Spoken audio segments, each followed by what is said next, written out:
there you go. Put me on the spot. I am going to put you on the spot. I've got a question though. What are we going to do to control the voting steal that so many of us in this room believe might happen even in the state of Ohio? Yeah, so Drake, I don't think that's something we should worry about in Ohio. We don't have perfect elections here, but I'll tell you the one thing you shouldn't worry about is on November 5th, at the end of the day, it'll be crystal clear who won. But there is one thing actually you can do in this room. Every one of you, if I added up the amount of employees that work for the people in this room, it's thousands, tens of thousands probably. Here's what you can do. I'm never going to ask you to send an email to your employees telling them who to vote. I would never do that myself. I would never ask you to do that. But what you can do is, especially where you have places where there are Republicans and conservatives, where you have offices there, get them to vote absentee. Put an absentee ballot application in your employee rooms. You're allowed to collect those absentee ballot applications because then a ballot will be shipped to their home and we know that we get them to vote. Because, Drake, this is going to be a turnout election. We have to turn out like our country depends on it because it does. So that's the most important thing we can do. Now, around the country, Drake, different story. If you're asking Dave McCormick that question in Pennsylvania or Mike Rogers in Michigan or Kerry Lake in Arizona, different answer. But in Ohio, we have a very good Secretary of State.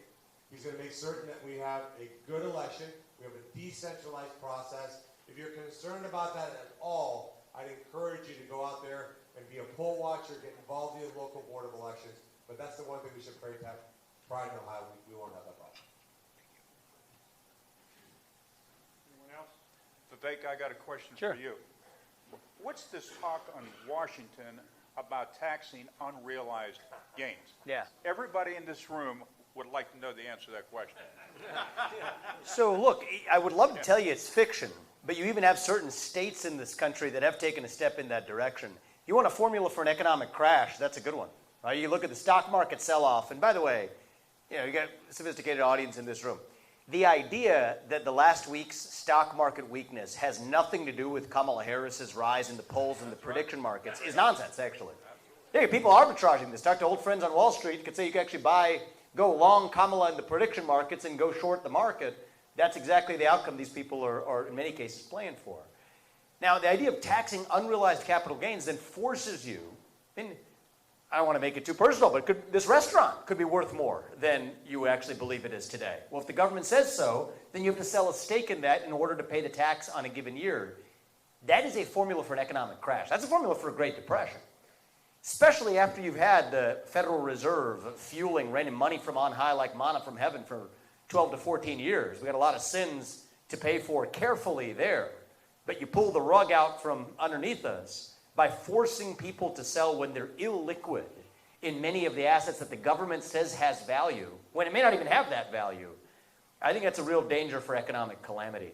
I want to say a word about, because it came up a couple of times, this point about the Democrat, actually Tim Walz-led strategy of labeling Republicans weird. I do think we have a stronger case in return if we want to play that game, right? To a party that cannot define, or not cannot, but refuses to define what a woman is.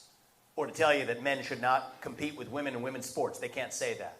Or to say they want to remove your gas stoves. Yes, we have a stronger case in return if we want to play that game.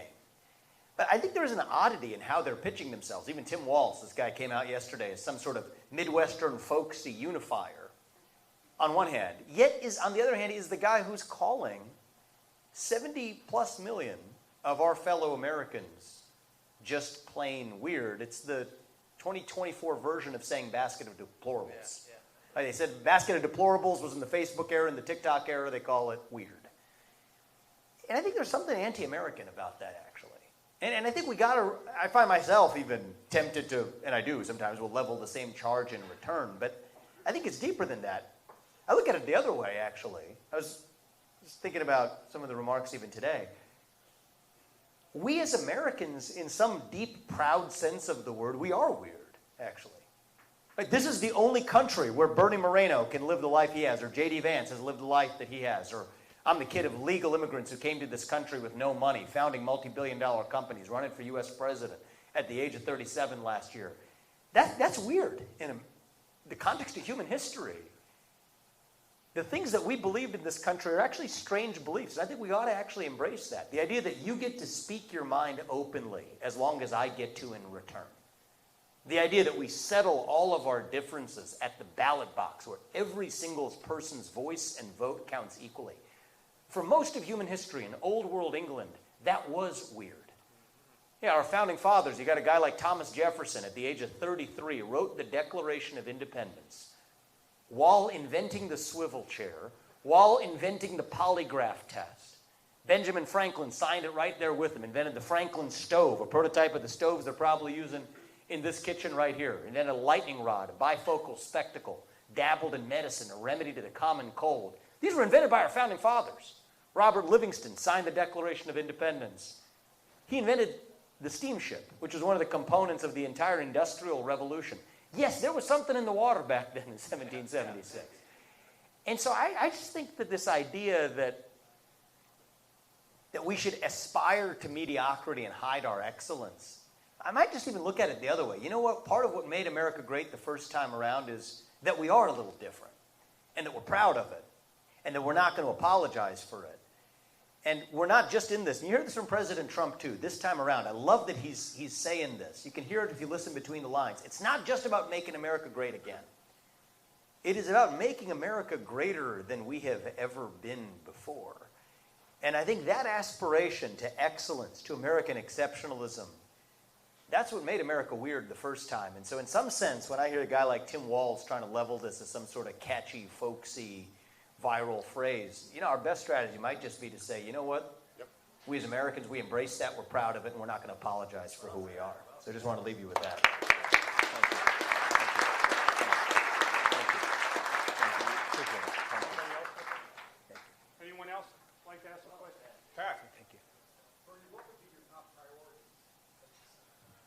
So, well, my first priority is to win that. Otherwise, 2 and 3 don't matter. I'm going to hire the best possible staff. In fact, I'm looking around this room. I want to bring 80% of my staff from Ohio. I want to have people that go there to actually serve, that are going to absolutely turn D.C. upside down. I want to be known as a senator that has the absolute greatest, most responsive staff. That's job 2. Job 3 will make certain that I make the right decision on majority leader. As you know, McConnell's not running. So that decision matters because, Vivek touched on it a little bit, Pat, and as you know, my wife is all in for 2 terms. She said 3rd term, 2nd wife. So this is going to be 2 terms. 2 terms for sure. But once we get there, Pat, we got to take care of the board. That's a personal issue for me, and we're going to do that. Thank you. Vivek's birthday on August 9th.